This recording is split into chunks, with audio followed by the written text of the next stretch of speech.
Light a Diep. Hello everyone, wishing you all good health and peace in life. CEO James broke his promise. Without warning, he left, leaving Diep alone in the quiet echo of an empty home. What was once filled with laughter now carries the heavy weight of silence. Love at a distance is a test few can endure. Can Diep find the strength to wait for the day James returns? Or will time and loneliness steal away the love they once believed unshakable? The early morning air in the small town was heavy with the scent of dew and quiet sadness. It was only 4 in the morning, yet James was already dressed in a crisp suit, his suitcase standing by the door. The headlights of the waiting car spilled light onto the front steps. His mother stood there, her eyes shimmering as she tried to smile. "Son, I have prepared everything for you," she said softly. "Take care of yourself out there. The weather is hot now, so be careful with the air conditioner, don't catch a cold." James held her hands, feeling the warmth of her callous fingers. "I'm sorry, Mother, for leaving you alone. I know you didn't want me to go, but I have to. I must help Father, and I must do it for us all." His mother nodded, holding her tears. "I know you don't want to leave, but this is for the family. Be strong, my son." Behind them, standing quietly in the dim light, was Diep. She had been awake all night, unable to sleep, knowing that when the sun rose, he would be gone. James turned to her, memorizing the sight of her in the soft morning light, hair gently falling over her shoulders. "When you wake up," he whispered, "I'll already be on the plane. Don't call me right away, I'll reach out as soon as I land. I'm sorry, Diep. I know I promised never to leave you again, but I can't abandon my duty to my family. Between love and filial duty, I must choose both. I will come back for you no matter how long it takes. Please wait for me. Even if it's a month, a year, or longer, wait for me. And when I return, I hope the next flight we take will be together for our honeymoon." Diep bit her lip to stop it from trembling. She wanted to cry, but his words echoed in her mind. Tears are for happiness, not for sorrow. So she forced herself to nod, even though her heart was aching. "I'll wait," she said quietly, "no matter how long." James smiled one last time, stepped into the car, and was gone. The days after his departure felt longer than they should. Diep tried to keep busy. She visited the construction site where the new house was supposed to be built. The foreman, Mr. Lin, was measuring the wooden posts. "Some of these are too short," he muttered, noting down the missing lengths.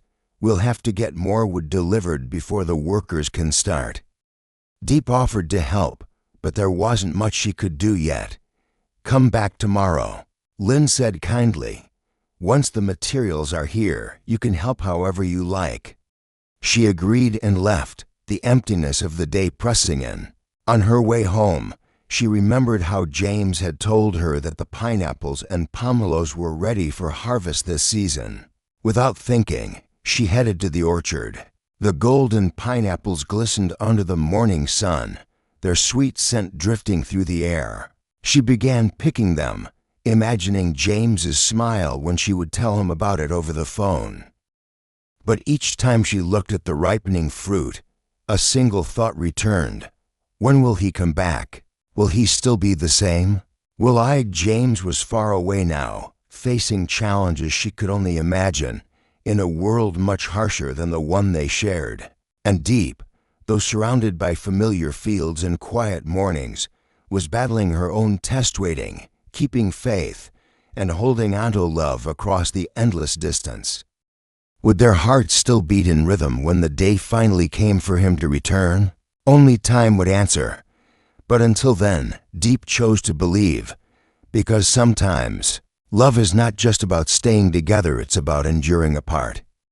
Days turned into weeks, and weeks into months. The first few days after James left, Diep's phone would light up with his messages, sometimes just a single line, "I miss you." Other times, longer calls late at night when his voice was tired, but still warm. But as time passed, the calls became less frequent. The difference in time zones, the weight of his new responsibilities, and the unpredictable nature of his work abroad began to pull them further apart. Diep tried not to overthink it. She knew James was doing his best, but the silence was heavy.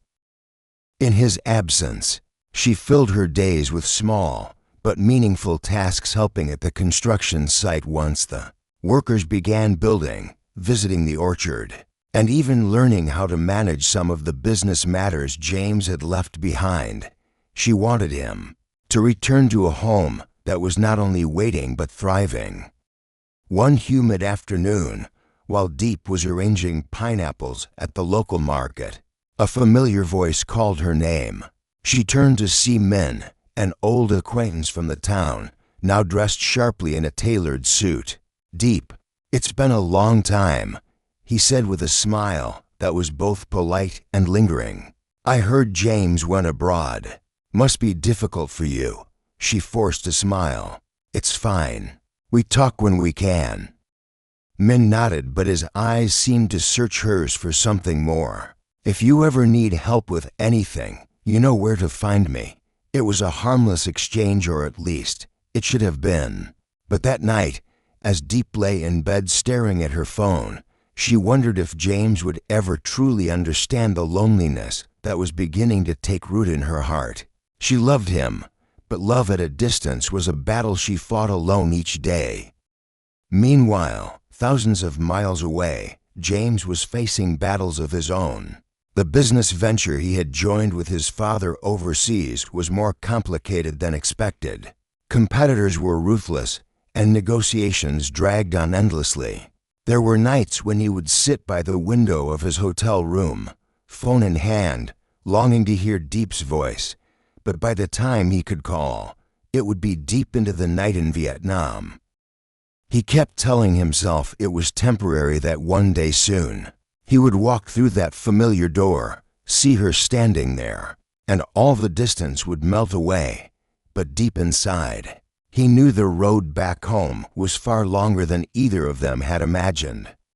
And in Vietnam, the whispers began, people wondering if Diep could truly wait for him, if she could resist the quiet attention of those who stood much closer to her than he could. For now, she waited, but even the strongest heart has limits. One evening, as the orange glow of sunset painted the sky, Diep stood at the orchard, her hands busy tying bundles of pomelos. She was lost in thought when her phone vibrated. It was a video call from James. Her heart skipped. "James," she answered quickly, her face lighting up. He smiled faintly, but there was fatigue in his eyes. "Diep, I miss you. How have you been?" "I've been fine," she replied, trying to sound cheerful. "The house construction is moving along, and the orchard is doing well. I've been keeping busy. That's good." His voice softened. "I'm sorry I haven't been calling as often. Things here, they're harder than I expected. Deals keep falling through, and I'm dealing with people I can't fully trust." She noticed the strain in his voice, the way his shoulders sagged. "Don't worry about me," she said gently. "Just focus on your work and stay safe. I'll be here." They talked for a while, exchanging smiles and small stories, but when the call ended, the silence felt heavier than before. A few days later, Min appeared again, this time at the construction site. He had brought some materials and offered them at a discount.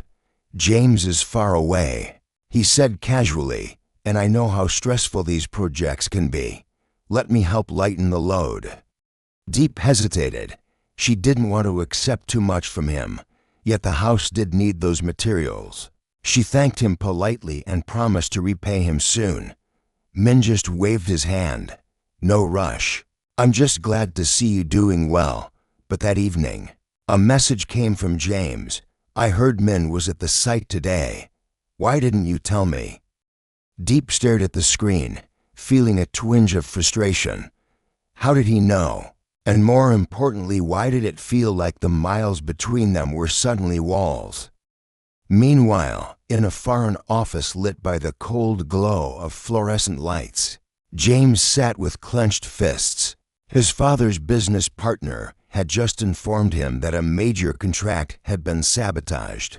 A hidden rival was pulling strings from behind the scenes, and James suspected it was the same force that had once tried to harm his company back home.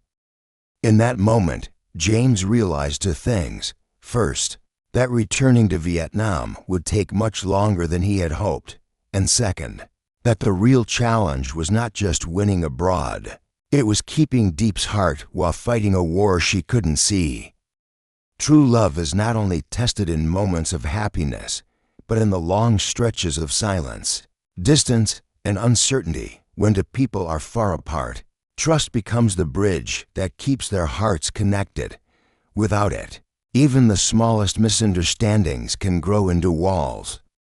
This story reminds us that love is not sustained by constant presence alone. It survives through patience, honesty, and the willingness to see beyond temporary difficulties. Sometimes, the greatest act of love is to endure the waiting without letting doubt take root. In both relationships and life, distance, whether physical or emotional, will always test our strength. Those who choose faith over fear and communication over assumption give themselves the best chance to see the day when the wait is over and the promise is kept. Love at a distance also teaches us that we cannot control another person's choices, but we can control how we respond.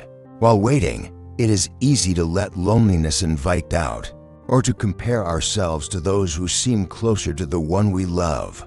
But true strength lies in maintaining our own purpose and growth, so that when the day of reunion comes, we are not only the same person our partner left behind, we are stronger, wiser, and more complete. This applies beyond romance. In any relationship, family, friendship, or business, separation and silence are inevitable at times. The key is to focus on building yourself, keeping communication honest, and remembering why the connection matters in the first place. Distance can break those who let fear and impatience take over, but it can also forge unshakable bonds for those who choose to trust, endure, and love without conditions.